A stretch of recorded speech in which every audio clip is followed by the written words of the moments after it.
அல்லாஹு அக்பர் அல்லாஹு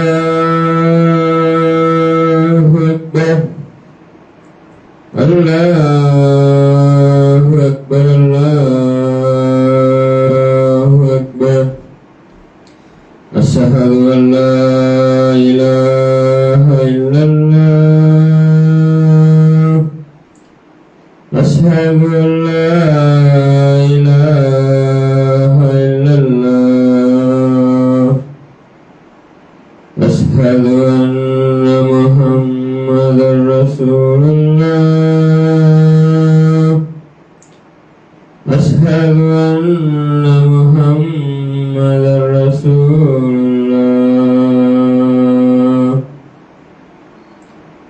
ஹய்ய அலல் ஸலாத் ஹய்ய அலல் ஸலாத் ஹய்ய அலல் ஃபலாஹ் ஹய்ய அலல் ஃபலாஹ்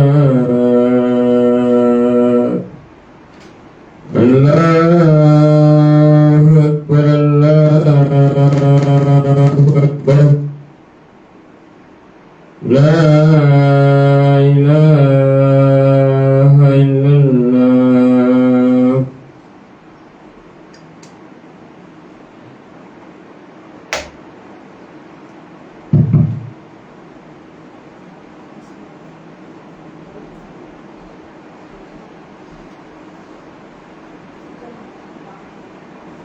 அஸ்ஸலாமு அலைக்கும் வரஹ்மத்துல்லாஹி வபரகாத்துஹு. இன்னல் ஹம்துலில்லாஹி நஹ்மதுஹு வ நஸ்தஈனுஹு வ நஸ்தக்ஃபிருஹு வ நு'மினு பிஹி வ நதவக்கலு அலைஹி வ நஊது பில்லாஹி மின் ஷுரூரி அன்ஃபுஸினா வ மின் ஸய்யிஆத்தி அஅமாலினா. மை யஹ்திஹில்லாஹு ஃபலா முடில்ல லஹு வ மை யுலில்ஹு ஃபலா ஹாதிய லஹு வ அஷ்ஹது அன் லா இலாஹ இல்லல்லாஹு வஹ்தஹு லா ஷரீக லஹு وأشهد أن محمدا عبده ورسوله. اللهم صل على محمد وعلى آل محمد كما صليت على إبراهيم وعلى آل إبراهيم إنك حميد مجيد. اللهم بارك على محمد وعلى آل محمد كما باركت على إبراهيم وعلى آل إبراهيم إنك حميد مجيد. يا أيها الناس اتقوا ربكم الذي خلقكم من نفس واحدة وخلق منها زوجها وبث منهما رجالا كثيرا ونساء واتقوا الله الذي تساءلون به والأرحام إن الله كان عليكم رقيبا. يا أيها الذين آمنوا اتقوا الله حق تقاته ولا تموتون إلا وأنتم مسلمون. ஏக இறைவனாகிய அல்லாஹ்வின் திருப்பெயரை போற்றியவனாகும் புகழ்ந்தவனாகும் எனது ஜும்மா உரையின் கீழ் வல்ல நாயனின் சாந்தியும் சமாதானமும் நம் உயிரிலும் மேலான நபிகள் நாயகம் ஸல்லல்லாஹு அலைஹி வஸல்லம் அவர்கள் மீதும் அவர்களை பின்பற்றி வாழ்ந்த உத்தம சத்திய சகாபாக்கள் மீதும் இந்த ஜும்மா என்கின்ற இந்த இறை வணக்கத்தை நிறைவேற்ற வேண்டும் என்கின்ற நோக்கத்தில் இங்கு வந்திருக்கும் நாம் அனைவர் மீதும் அந்த ஏக இறைவனுடைய வற்றாத பெருகருணை என்றென்றும் உண்டாவதாக என்று பிரார்த்தித்தவனாக எனது உரையின் கீழ் வருகிறேன். அன்பிற்குரியவர்களே, நாம் எல்லாம் இந்த இஸ்லாமிய மார்க்கம் அறிவித்துள்ள புனித மாதங்களில் ஒன்றான துல்ஹஜ் மாதத்தினுடைய 9ஆம் நாளில் இருக்கிறோம். இந்த நிலையில் இந்த புனித மிகு மாதத்தில் அல்லாஹ் நமக்கு பல்வேறு விதமான கட்டளைகளை வழங்கி இருக்கக்கூடிய நேரத்தில் இதில் இந்த மாதத்தினுடைய மிக முக்கியமான ஒரு விஷயம் என்னவென்றால், நாம் அனைவரும் அறிந்து வைத்ததுதான் ஹஜ் என்கின்ற அந்த கடமையை பொருளாதார வசதி படைத்தவர்கள் நிறைவேற்ற வேண்டும் என்பது இறைவனுடைய கட்டளை.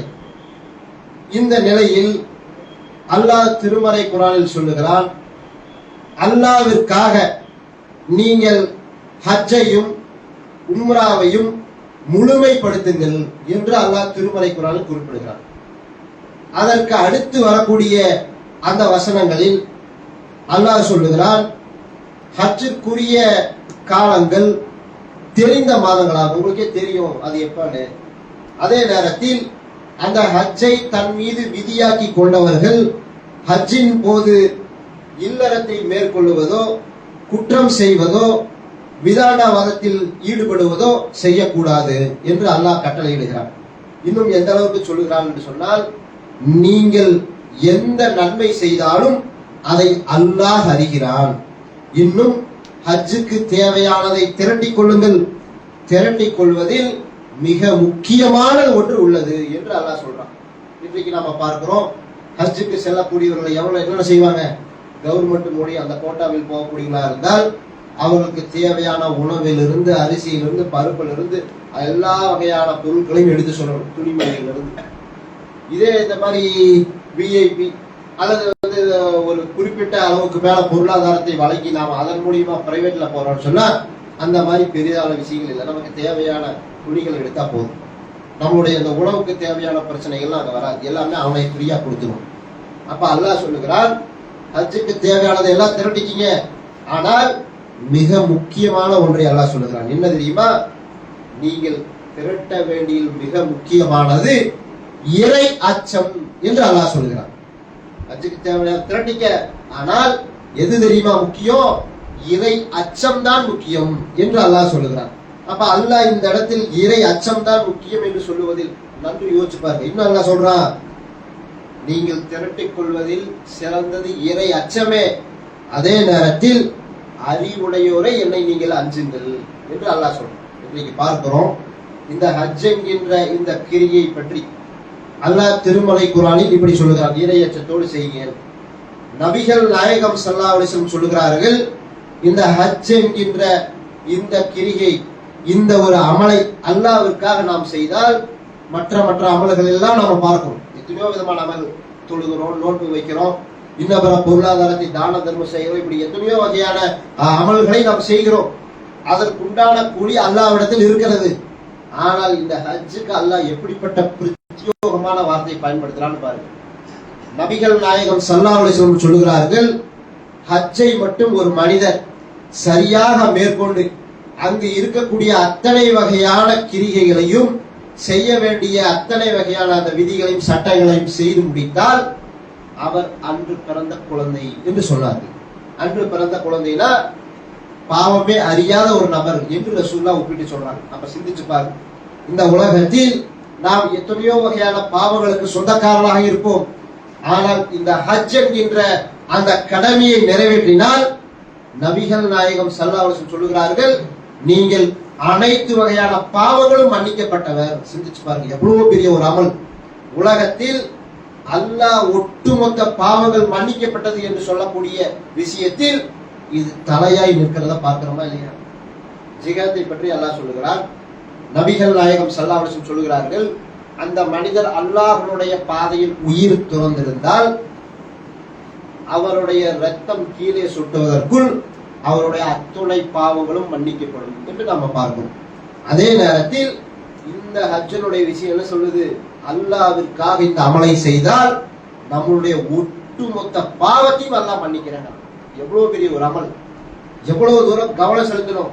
அதனாலதான் அல்லாஹ் இப்படி ஒரு வாக்கியத்தையே போடுறான் இந்த இடத்துல. ஹஜ்ஜுக்கு என்ன பண்ணாலும் நீ திரட்டு, ஆனால் என்ன முக்கியம்? இறை அச்சம் தான் முக்கியம். ஆனால் அந்த இறை அச்சம் என்பது இந்த இஸ்லாமிய மார்க்கத்தில் கேள்விக்குறியா நிற்குது. போய் பாருங்க, திருப்பூர் போன்ற பகுதியில பார்த்தீங்கன்னா என்ன நடக்கும்? நான் ஹஜ்ஜுக்கு போறேன், துவா செய்யுங்க என்று பல நண்பர்கள் சொல்லுவார்கள், கை கொடுக்குவார்கள், முசாபா செய்வார்கள். அவ்வளவுதான், எனக்கா துவா செய்யுங்க, நான் போறேன், எங்க அம்மா போறாங்க, எங்க அத்தா வரேன், இப்படி இருப்போம், அவ்வளவுதான். ஆனால் மற்ற ஊர்களில் போய் பாருங்க, இந்த இஸ்லாமியர்கள் பெரும்பாலும் வசிக்கக்கூடிய பல ஊர்கள் இருக்கிறதா இல்லையா? அங்கெல்லாம் போய் பாருங்க என்ன நிலை. ஹஜ் என்று சொன்னால் எவ்வளவு தூரம் கேலி கூத்தாக மாற்றி இருக்கிறார்கள். ஹஜ்ஜை போன்று வடிவமைத்த ஒரு வாகனம், எப்படி காரு, அதுக்கு மேல காபத்துல்லாவை போன்று ஒரு தோற்றத்தில் பூ மாலைகளால் தொங்க விட்டு அலங்கரிக்கப்பட்ட வண்டியை அதுல உட்கார்ந்து ஊர் முழுக்க ஊர்வலமாக சென்று ரயில்வே ஸ்டேஷன்ல போய் இறங்குவார். யோசிப்பாரு, இப்படி சொல்லி இருக்குதா மார்க்கம்? யோசிச்சு பாருங்க எந்த அளவிற்கு இந்த ஹஜ் என்கின்ற அந்த கிரியை பல லட்சம் செலவு செய்து நாம் அல்லாஹ்விற்காக செய்ய வேண்டிய அந்த அமலை இப்படிப்பட்ட காரியங்களில் நாசமாக ஆக்குகிறார். இன்னும் பாருங்க, ஒரு பக்கம் இப்படின்னு சொன்னா இன்னொரு பக்கம் வால் போஸ்டர்கள். எங்கள் அண்ணன் ஆருயிர் கண்ணன் இப்படி ஹஜ்ஜுக்கு செல்கிறார், அவர்களை வாழ்த்தும் நெஞ்சங்கள், அவர் சென்று வர துஆக்கள் பிரார்த்தனைகள் என்று பிளக்ஸ் பேனர்கள் உருவாகும். இன்னும் பார்த்தால் பள்ளியஸ்ல வந்து அப்படி பயங்கரமா உட்காந்துருப்பாரு. யாரா இவர் இவ்வளவு சுடரா ட்ரெஸ் போட்டு ஒயிட் அண்ட் ஒயிட்ல உட்காந்துருக்காரு பார்த்தா அஜரத்து தொழுகு வச்சுட்டு அறிவிப்பு செய்வார். இவர் இன்னார் நபர், இன்ன ஏரியாவை நம்ம ஏரியாவை சார்ந்தவர், இப்போது ஹஜ்ஜுக்கு போறாரு, இவருக்கு எல்லாம் வாழ்த்து சொல்லுங்க என்று சொன்னோம்னா ஒவ்வொருத்தரா வந்து கையை குலுக்கி கட்டி பிடித்து அவர்களுக்கு எல்லாருமே சொல்லக்கூடியதை பார்க்கணும். சிந்திச்சு பாருங்க, இப்படி எல்லாம் மார்க்கத்தில் இருக்கிறதா? இன்னும் பார்க்கிறோம், இன்னும் எந்த அளவுக்கு இன்னும் ஒரு சிலர் இந்த மார்க்கத்தை சரியாக விளங்காமல், ஆனா நீ அல்லாஹ்வுக்காக செய்யற, என்ன செய்யணும்? எல்லாத்திலையும் துவா செய்யுங்க, நான் போயிட்டு வரேன், அல்லாஹ்வுக்காக துவா செய்யுங்க, அல்லாஹ் என்னுடைய அமலை ஏற்றுக்கட்டும் அப்படின்னு போகணும்ல. ஆனால் என்ன செய்கிறார்கள் என்று பார்த்தால் எல்லாரையும் ஊரவே அழைத்து ஒரு விருந்தை போடக்கூடியதை பார்க்கணும். இதுல நிறைய சம்பிரதாயங்கள் வச்சிருக்கிறார், பல ஊர்கள்ல பார்க்கணும், வித்தியாசமா வச்சிருக்கிறாங்க. என்ன செய்கிறார்கள் சொன்னால் பல நபர்களை அழைத்து விருந்து போடுகிறார்கள். அந்த விருந்துல என்ன செய்யறாங்க, கடைசியா விருந்து முடியுதுன்னு பார்த்தா அந்த விருந்துல பேங்க்ல இருந்து அப்படி புது நோட்டை வாங்கிட்டு வந்து ஒரு 5 ரூபா நோட்டு, 10 ரூபா நோட்டு அல்லது ஒரு 50 ரூபா நோட்டு வாங்கிட்டு வந்து வந்திருப்பாங்களா இல்லையா, ஒரு 200-300 பேர், அந்த 200-300 பேருக்கு 50 ரூபாய் கொடுத்துருவாங்க. எதுக்கு?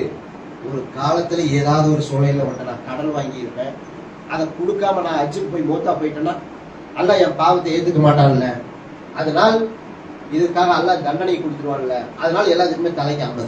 இப்படி எல்லாம் பார்க்கிறோம், எத்தனையோ வகையான. ஆனா அந்த நபர் வர்ணிச்சுட்டா போதுமா இல்லையா? நானே உங்களிடம் ஏதாவது தவறு இழைச்சிருந்தா, ஏதாவது பேசி இருந்தா, திட்டி இருந்தா, பொருளாதாரம் வாங்கி இருந்தா என்னை மன்னிச்சிருங்க, என்கிட்ட கேளுங்க, நான் தர தயாரா இருக்கேன், இப்படி சொல்லலாமா இல்லையா? இப்படி எல்லாம் 50 கொடுக்கறது, 10 ரூபா கொடுக்கறது, 5 ரூபா கொடுக்கறது, 100 ரூபா கொடுக்கறது, இப்படி எல்லாம் பார்க்கணும். இன்னும் பார்க்கிறோம் அந்த விருந்து தூக்கி போடுறது. பாருங்க, ஹஜ்ஜுக்கு போறதுங்கிறதே பெரிய விஷயம். அதற்கே பல லட்சங்கள் செலவு செய்வோம், அவ்வளவு தூரம் சிரமப்பட வேண்டியது இருக்கும். அந்த அமலை அடைய வேண்டும் என்பதில் பிரியப்படுவார்கள். அந்த நேரத்துல அவங்களுக்கு ஓவர் லக்கேஜா கொண்டு போய் 1 லட்சம் ரூபாய் செலவு. எப்படி? அந்த பிரியாணிக்காக, இன்னும் வேற சாப்பாடுகளுக்காக பல லட்சங்களை செலவு செய்யக்கூடிய ஒரு நிலையை பார்க்கிறோம். இப்படி எல்லாம் பார்க்கிறோம். இன்னும் பாருங்க, அந்த ஹஜ்ஜை முடித்தவர் வந்துட்டாருன்னு சொன்னா சுபஹானல்லாஹ் இன்னும் பயங்கரமா இருக்கும். எப்படி? அவருக்கு என்று பூ மாலைகள், ஒரு சிலர் நான் பூ மாலை விரும்ப மாட்டேன், அப்ப என்ன சந்தன மாலைன்னு சொல்லி ஒன்று இருக்குது, இங்கிருந்து இதுவரை இருக்கு, அதை வாங்கிட்டு போய் அவரை போட்டு வாழ்த்தி அவர் ஏதோ பெரிய ஒரு விஷயத்தை அவர் வந்து தனக்கான தன்னுடைய பாவத்தை மன்னிப்பதாக அல்லாஹ்விடம் பிரார்த்தனை செஞ்சுட்டு வந்திருக்கிறாரு. அதை அல்லாஹ் ஏற்றுக்கொண்டால் மன்னிப்பான், அல்லாஹ் ஏற்றுக்கொள்ளவில்லை என்று சொன்னால் மறுமையில் தண்டிப்பான், அவ்வளவுதானே. இதில் அவருக்கு பூமாலை போட்டு அவரை வரவேற்று அவருக்கு போஸ்டர் அடிச்சு அவரை பேனர் அடிச்சு 1008 வகையான விஷயங்களை பார்க்கணும். இதில் இத்தனை வகையான மூட நம்பிக்கைகள், இத்தனை வகையான கலாச்சாரங்களை உள்ளே புகுத்தி வைத்திருக்கிறோமே. இதே நேரத்தில் 5 நேரம் தொழுகிறோமா இல்லையா? அதெல்லாம் நமக்கு கடமை. இப்ப 5 நேரம் ஒருத்தர் தொழுகிறார், இவர் தொழுகையாளி அவர்கள், இவர் சென்று வருகிறார்கள், இவர் பள்ளிவாசலுக்குள் நுழைந்து விட்டார், காலை எடுத்து உள்ளே வைத்து விட்டார், சப்பில் நிறுத்தி, இப்படி எல்லாம் பேசுவோமா? பேனர் அடிப்போமா? அல்லது போய் வெளியே வந்து விட்டார், வந்து கொண்டிருக்கிறார், இப்படி எல்லாம் சொல்லி பேனர் அடிப்போமா? அல்லது அவருக்கு தனியா பிரத்யோக கார் வச்சு வீட்டுக்கு கொண்டு விடுவோமா? இவர் தொழுகையாளின்னு சொல்லி 4 வாரம் பேனர் கட்டுவோமா? அல்லது நோன்பு வைக்கிறோம் ரமலான்ல, இப்படி எல்லாம் செய்வோமா? இதுல என்ன ஒரு கேலி கூத்துன்னு பாருங்க. அவர் அல்லாஹ்க்காக போறாரு, அல்லாஹ்வுக்காக ஒரு கடமை நிறைவேற்றுறாரு, தன்னுடைய பாவத்தை அல்லாஹ் மன்னிக்க வேண்டும் என்று விரும்புகிறார். அல்லாஹ் அந்த வசனத்துல என்ன மென்ஷன் பண்றான்? திரட்டி கொள்ளுங்கள், ஹஜ்ஜுக்கு தேவையானத இறை அச்சம்தான் திரட்டி கொள்வதில் முக்கியம் அல்லாஹ் சொல்லிட்டான். இதெல்லாம் பாருங்க, இறை அச்சத்தை கேலி கூத்தாக ஆகக்கூடிய காரியம். இன்னும் பாருங்க, இன்னும் எந்த அளவுக்கு என்று சொன்னால், கடந்த சில வருடங்கள் முன்பு நமது அருகில் இருக்கக்கூடிய கேரளா மாநிலம் அவர் என்ன செய்யறாருன்னு சொன்னா, ஹஜ்ஜுக்கு போறாரு. அங்க போய் பிளைட்ல இறங்கினா எல்லாத்துக்குமே கடுமையான செக்அப் இருக்கும். எல்லா நாடுகளிலிருந்து வருவாங்க. தங்க நாட்டுக்கு எந்த ஒரு பிரச்சனையும் வந்து விடக்கூடாது என்று சொல்லி அந்த நாட்டுல மிக கடுமையான செக்அப் இருக்கும். அதுல எல்லாரையுமே தாண்டி விட்டாங்க, ஒருத்தர் மட்டும் தனியா நிக்க வச்சிட்டாங்க. அவருக்கு பரிசோதனைக்கு மேல பரிசோதனை, கடைசியில தீர்ப்பு வருகிறது, இவருக்கு மரண தண்டனை. அப்படி என்ன பாவம் செஞ்சாரு? ஹஜ்ஜுக்கு போகக்கூடிய மக்களோடு சேர்ந்து மக்களா போனார். என்ன பண்ணாருன்னு பார்த்தா, ஹஜ்ஜுக்கு லட்சக்கணக்கான பேர் போவாங்க, இந்த பாதுகாப்பு குறைபாடு இருக்கும், அல்லது செக்அப் பண்றது இருக்கும், இதுவெல்லாம் குறைவாக இருக்கும். இந்த நேரத்துல நாம் என்ன செய்யலாம் என்று சொல்லிவிட்டு ஹெராயின் என்று சொல்லக்கூடிய ஒரு போதை பொருளை கடத்திட்டு போனார். யோசிச்சு பாருங்க. ஹஜ் என்பது அல்லாஹ் இந்த இடத்துல என்ன சொல்றான்? ஹஜ் என்பது இறை அச்சத்தை திரட்டி கொள், அதுதான் முக்கியம். நல்லா சொல்றான். இவர் என்ன செய்யறாருன்னா போதை பொருளை கூட கொண்டு போறார். யோசிச்சு பாருங்க எவ்வளவு தூரம் அந்த இறை அச்சம் என்பது காற்றில் பறக்கக்கூடியதாக கேலி கூத்தாக மாறி இருக்கிறதை பார்க்கணும். அந்த அளவுக்கு மோசமான ஒரு நிலை நம்மளுடைய சமுதாயத்தில். அல்லாஹ்விற்காக செய்ய வேண்டிய கடமையில் எப்படிப்பட்ட ஒரு நிலைன்னு பாருங்க. இப்படி எல்லாம் செய்யக்கூடியதை பார்க்கிறோம். இதுல இந்த ஹஜ்ஜுக்கு போயிட்டு வந்த பிறகு அவருடைய அந்த நிலைகள்லாம் பார்க்கிறோம். அப்படி டோட்டலாவே மாறி பல நபர்களுடைய செயல்பாடுகள் எப்படி இருக்கும்? இது ஆரம்ப காலங்கள பார்த்துருப்போம். சின்ன வயசுல இருக்கும், எங்க தாதிமா போச்சு, எங்க நடிமா போச்சுன்னு சொல்லுவார்கள். எப்படிப்பட்டவங்களா இருப்பாங்க? 5 வேளை தொழுகையாளியா, இபாதத்தான். ஹஜ்ஜுக்கு நான் போயிட்டு வந்திருக்கிறேன், தொழுகை விட்டுறக்கூடாது, அல்லாஹ் மறுபடியும் பாவத்தை எழுதிடுவான் என்று பயந்தவர்களாக இருப்பார்கள். ஆனால் இன்னைக்கு எப்படி இருக்குன்னா, ஹஜ்ஜுக்கு போற வரையிலும் சரியா இருப்பாங்க, போயிட்டு வந்த பிறகுதான் இன்னும் உலக ஆசைகள் ஆசாபாசங்கள் எல்லாம் முத்தி போய் பல்வேறு வகையான பாவ செயல்களில் அதிகமாக ஈடுபடக்கூடியதை பார்க்கணும். அந்த அளவுக்கு ஒரு மோசமான நிலை. இன்னும் அடுத்ததான் எப்படி? அந்த ஹஜ்ஜுக்கு போயிட்டு வந்துட்டா ஒரு பட்டத்தோட தான் அவர் வருவார். அவர் பேரை சொல்லி யாரும் அழைக்க கூடாது. அழைச்சா திரும்பி பார்க்க மாட்டார். என்ன செய்யணுமா? ஆஜியார் அவர்களே, ஆஜியார் பாருங்க அப்படின்னா அப்படி சொல்லுங்க, என்ன விஷயம் அப்படின்னாரு. அவர் பேர அப்துல் ரஹ்மான் ஜி, அப்துல் ரஹ்மான் பாய் அப்படின்னா பார்க்கவே மாட்டார். ஜி ஆஜியார், என்ன ஆஜியார் அப்படின்னா சொல்லுங்க, என்ன விஷயம். அந்த அளவிற்கு நிலைமைகளை மோசமா. இது என்ன ஒரு பட்டமா?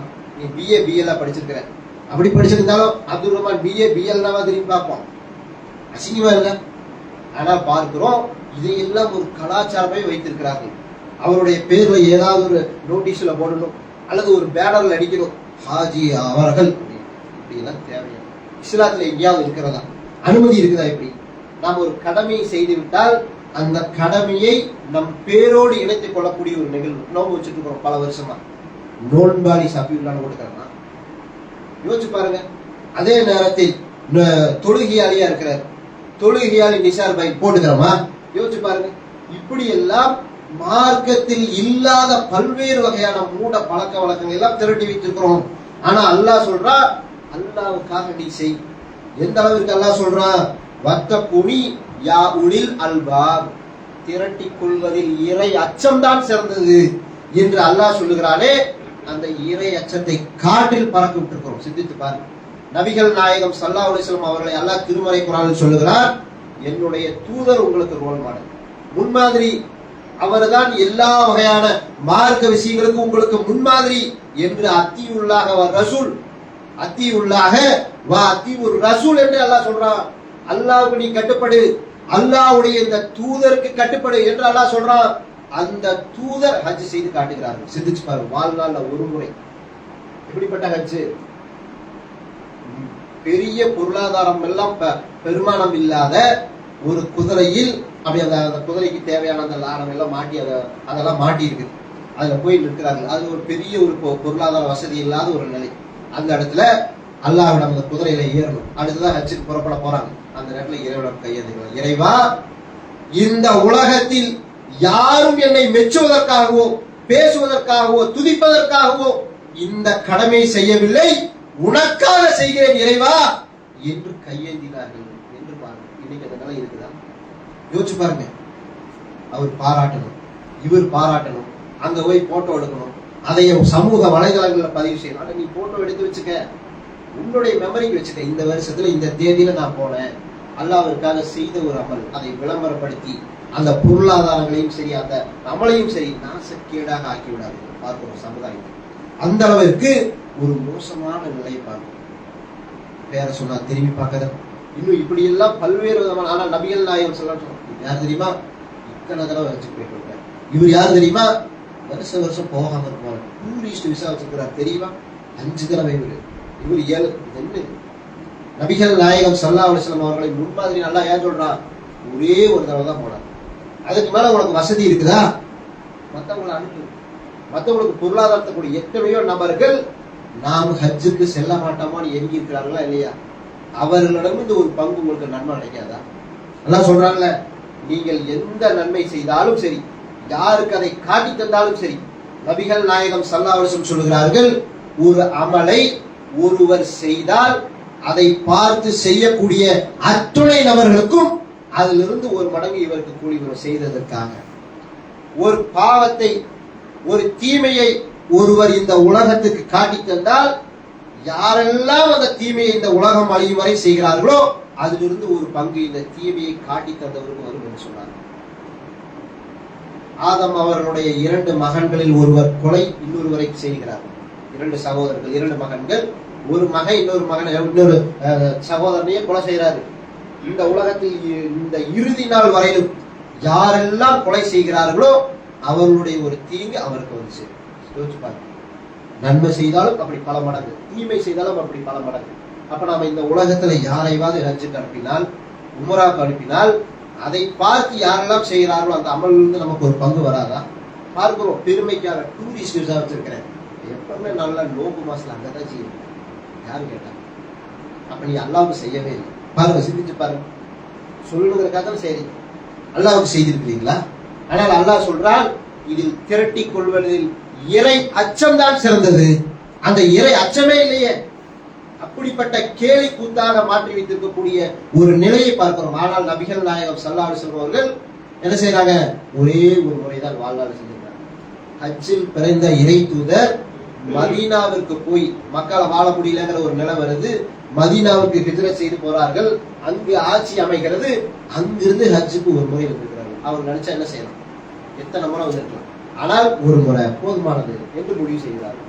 ஆனால் இன்றைக்கு பார்க்கிறோம், அத்தனை விசா, இத்தனை விசா என்று, நான் 10 தடவை 5 தடவை என்று எல்லாம் சர்வ சாதாரணமாக அதை என்ன செய்கிறார்கள்? விளம்பரப்படுத்தக்கூடியதை பார்க்கணும். அப்ப இந்த அமலை நீங்கள் விளம்பரப்படுத்தினால் அல்லாஹ் என்ன செய்வான்? உலகத்திலே உனக்கு அதற்குண்டான கூலி கிடைச்சிருச்சு போடான்னு சொல்லுவானா இல்லையா? அந்த ஹதீஸ் கேள்விப்பட்டிருக்கிறோமா இல்லையா? மறுமை நாளில் 3 நபர்கள் வருவார்கள் சொல்லி. அதே போன்றுதானே நடக்கும் நமக்கும். அப்ப அதை யோசிக்கணுமா இல்லையா? பார்க்கிறோம். இந்த அமல்களை எல்லாம் இப்படி செய்யக்கூடியதை பார்க்கிறோம். பொருளாதாரத்தை தந்து, நம்மளுடைய நேரம், காலத்தை எல்லாத்தையுமே இழந்து என்ன செய்கிறோம்? அமலை நாசமாக ஆக்குகிறோம். அப்ப இப்படிப்பட்ட ஒரு நிலை எக்காலத்திலும் நம்ம பார்க்கிறோம். அல்லாஹ்வுக்காக செய்கிறோம், அல்லாஹ்வுக்காக தான் செஞ்சேன். உலகத்துல துதிக்கணும், பெருமை பேசணும், எல்லாருமே என்னை மெச்சணும் என்பதற்காக நான் செய்யல, அல்லாஹ்வுக்காக செஞ்சப்பா என்று அவர் பொறுமையோடு இருக்கணும். அப்படி இல்லைன்னு சொன்னா இவ்வளவு லட்சங்களை செலவு செய்து நமக்கு எந்த பலனும் இல்லாமல் போயிடும். ரசூலுல்லாஹ் சொன்னார்களா இல்லையா? எல்லா கிரிகைகளும் செய்தால் நீங்கள் அன்று பிறந்த குழந்தை என்று சொன்னார்களா, அத்தனை பாவம் மன்னிக்கப்படும். அப்ப நீங்க இப்படி ஊர் முழுக்க மெச்சு பேச, போஸ்டர் அடிச்சு, பேனர் அடிச்சா என்ன ஆகும்? அந்த அமலே உங்களுக்கு கிடைக்காம போகுமா இல்லையா? அப்ப அந்த நிலையிலிருந்து அல்லாஹ் நம்மளை காப்பாற்ற வேண்டும். இந்த ஹஜ் என்கின்ற இந்த கிரிகை மிக மிக முக்கியமான ஒன்று. இதில் நாம் பெறக்கூடிய படிப்பனை என்னன்னு சொன்னா, அதுல என்ன? அல்லாஹ்விற்காக செய்கிறேங்கிற அந்த சிந்தனை மட்டும்தான் இருக்கு. அடுத்ததாக என்னன்னு பார்த்தா, இந்த ஹஜ்ஜுக்கு செல்லக்கூடியவர்கள் இன்று பெருநாள் கொண்டாடி இருப்பார்கள் பல வளைகுடா நாடுகள். அப்போ நேற்று அவர்களுக்கு அரபா தினமாக இருக்கும், அன்றைக்கு நோன்பு வைத்திருப்பார்கள். இன்றைக்கு நாம நோன்பு வச்சிருக்கோம். இந்த நிலையில் நாளைக்கு நாம பெருநாள் கொண்டாட போறோம். இப்ப இந்த பெருநாள் கொண்டாடக்கூடிய நேரத்தில் பல சகோதரர்கள் என்ன செய்வார்கள்? வசதி படைத்தவர்கள் எல்லாம் அல்லாஹ்விற்காக என்று ஒரு அமலை அல்லாஹ் கடமையாக்கி இருக்காங்க. இப்ராஹிம் அலைஹிஸ்ஸலாம் அவருடைய வாழ்க்கையில் நடந்த அந்த சம்பவங்களை அல்லாஹ்விற்காக இறை அச்சத்தோடு அவர்கள் செய்த அந்த நற்காரிகள் அனைத்தையும் அல்லாஹ் வரக்கூடிய சமுதாயத்திற்கு கடமையாக ஆக்கியிருக்கான். இப்ப என்னிடம் பொருளாதார வசதி இருக்குதா, கடன் இல்லையா, நான் என்ன செய்யலாம்? அல்லாஹ்விற்காக ஆடுகளை வாங்கி அறுத்து பலியிடலாம். அப்ப இந்த நிலையில் ஆடு, மாடு, ஒட்டகம் என்று சொல்லி அல்லாஹ் ஒரு பெரிய லிஸ்டே போடலாம். இந்த லிஸ்ட்ல பார்த்தால் ஆண், பெண், எல்லாத்தையுமே இருக்கலாம், தவறு கிடையாது. சிலையா இருக்குதுன்னு சொன்னா அதுக்கு தேவையில்லை.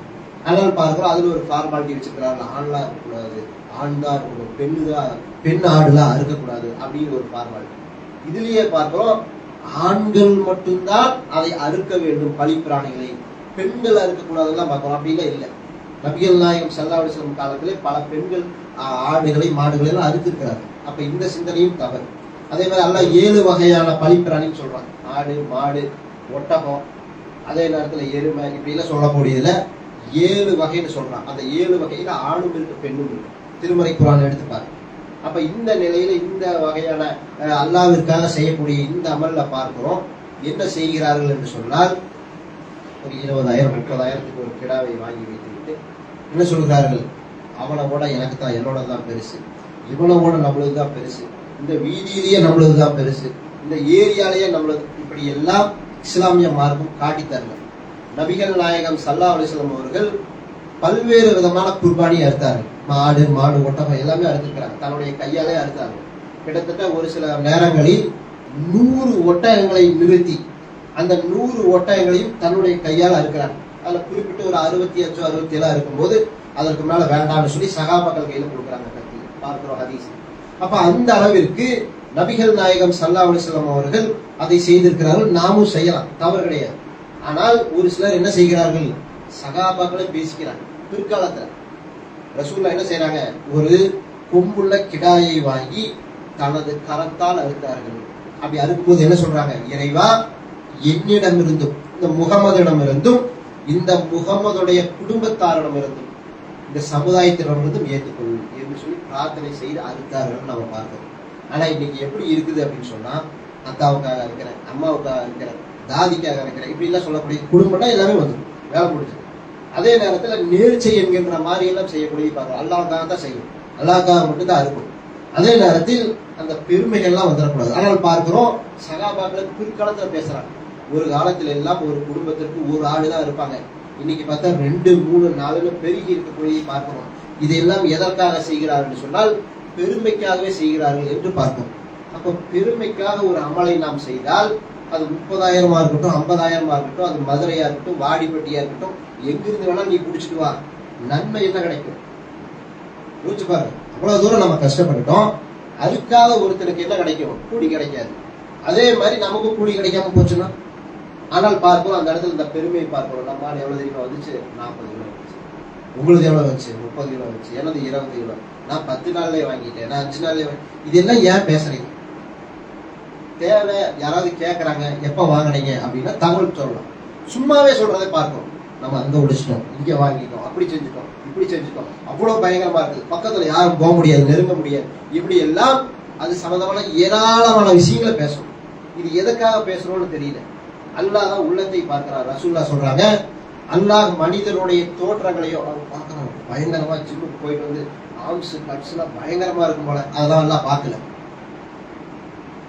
அல்லாஹ் எதை பார்க்கறான், மனிதனுடைய தோற்றத்தையும் பார்க்கறதுக்கு வெள்ளை வெள்ளையே இருக்கிறானே அப்படி பார்க்கல. அல்லாஹ் கருப்பா தெரியறானே அல்லாஹ் அப்படி பார்க்கல. ஜிம் பாடியா இருக்கிறானே அப்படி அல்லாஹ் பார்க்கல. அழகா இருக்கிறானே அல்லாஹ் அப்படி பார்க்கல. அல்லாஹ் எதை பார்க்கறான், ஒரு மனிதனுடைய உள்ளத்தை தான் பார்க்கிறான். ரசூலுல்லாஹ் சொல்றான். அப்ப என்னுடைய உள்ளத்துல என்ன இருக்குதுன்னு பார்ப்பானா இல்லையா? இறை அச்சத்துக்காகத்தான் இவர் ஆடு இருக்கிறாரு அப்படின்னு பார்ப்போம். அதே நேரத்தில் அந்த இறை அச்சத்துக்காக என்கின்ற அந்த நிலை நம்மள வரும். இறைவா, இந்த ஆட்டை உனக்காக நான் தியாகம் செய்கிறேன், இன்னும் நான் என்ன வேணாலும் உனக்காக நான் தியாகம் செய்கிறேன், இதை என்னிடமிருந்து இந்த நல்ல அவளை ஏற்றுக்கொள்ள பிரார்த்தனை செய்யணுமா இல்லையா?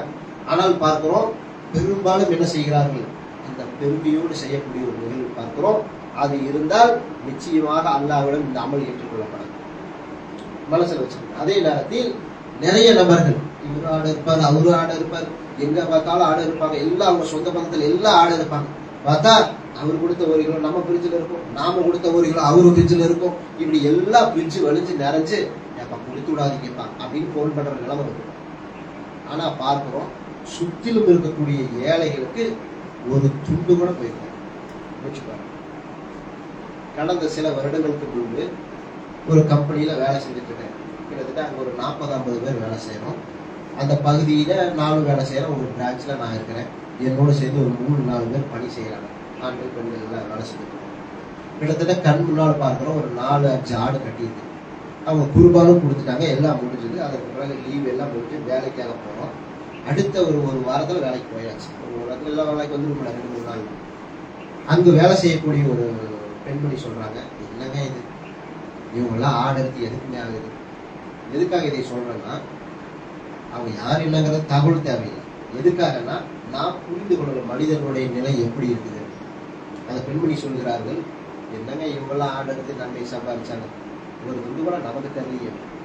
வேலை செய்யக்கூடிய நம்மளுடைய அலுவலகங்களில் வேலை கம்பெனிகளில் செய்யக்கூடிய தொழிலாளர்களுக்கு கூட நீங்கள் கொடுக்காமல் உலகத்துல யாருக்கு கொடுப்பீங்க? யோசிச்சு பாருங்க. இப்படி எல்லாம் பார்க்கிறோம். அந்த பெண்மணி அப்படி ஓப்பனாவே சொல்றாங்க, ஒரு துண்டு கூட நம்ம கண்ணில் காட்டலையேங்க, நம்ம கண்ணு முன்னாடி தான் விட்டுருச்சு 4-5 ஆடு அப்படிங்கிறாங்க. அப்ப எனக்கே ரொம்ப சிரமமா போச்சு. கேட்கக்கூடிய நமக்கே அவ்வளவு தூரம் மனதில் ஒரு பெரிய ஒரு வலியை ஏற்படுத்துன்னு சொன்னா, அப்ப அவங்களுக்கு எந்த அளவுக்கு வழி இருக்கும். நாம அதை பெருசா எதிர்பார்க்கல. நமக்கு இந்த கறி இதெல்லாம் ஒரு விஷயமே இல்லை. காசு கொடுத்தா அல்லாஹ்வுடைய கிருபையில கிடைக்குது, போயிட்டே இருக்கிறோம். யார் என்ன செஞ்சா என்னங்கிற மாதிரி. இப்ப இந்த நிலையில் பார்க்கிறோம். இப்படி எல்லாம் பல நபர்கள் ஏங்கி நிற்கக்கூடிய நேரத்தில் நீ உலகத்துல யாருக்கு போய் கொடுக்க போற? கூட சகமா வேலை செய்யக்கூடிய தொழிலாளர்களுக்கு, அருகில் இருக்கக்கூடிய பெருமத சகோதரர்களுக்கு, அன்பர்களுக்கு, பக்கத்து வீடு, நெருங்கிய வீடு, ஏழைகள், எளியோர், இப்படி எல்லாத்துக்கும் கொடுக்கணுமா இல்லையா? அவன் செல்வந்தன், அவன் ஆடு இருக்கான், நீயும் ஆடு இருக்க, நீ அவன் பிரச்சனை இருப்பான், அவன் உன் பிரச்சனை இருப்பான். இதுல என்ன இருக்குது? யோசிச்சு பாருங்க. யாருக்காக நாம செய்கிறோம் என்பதையே இந்த குர்பானியுடைய விஷயம் தகர்க்கக்கூடிய பார்க்கிறோம். ஏழைகளுக்கு கொடுங்க, அதிகமா முக்கியத்துவம் கொடுங்க, எங்கெல்லாம் இருக்கிறார்கள் என்று கண்டறிந்து அவர்களுக்கு அதிகமா கொடுங்கள் என்று கூறிக்கொண்டு என்னுடைய ஜும்மாவுடைய முதல் வழி.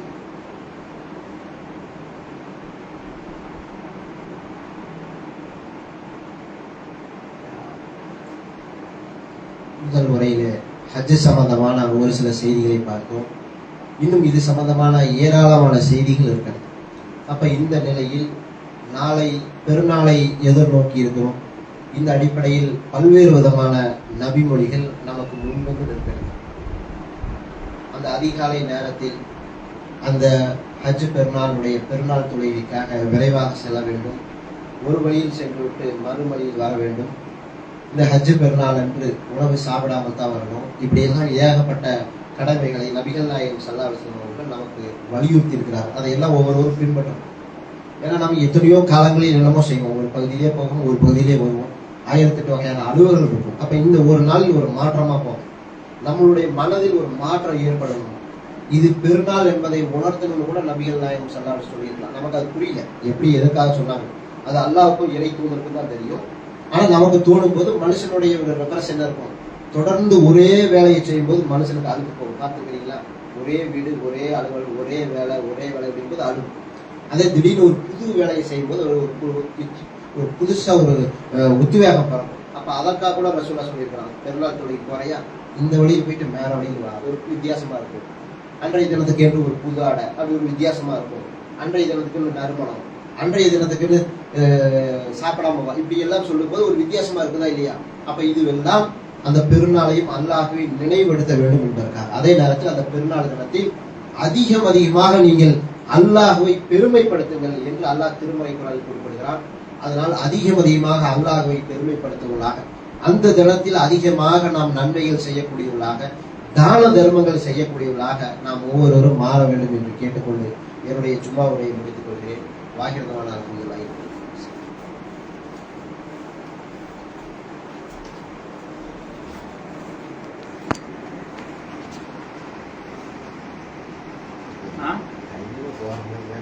அவங்க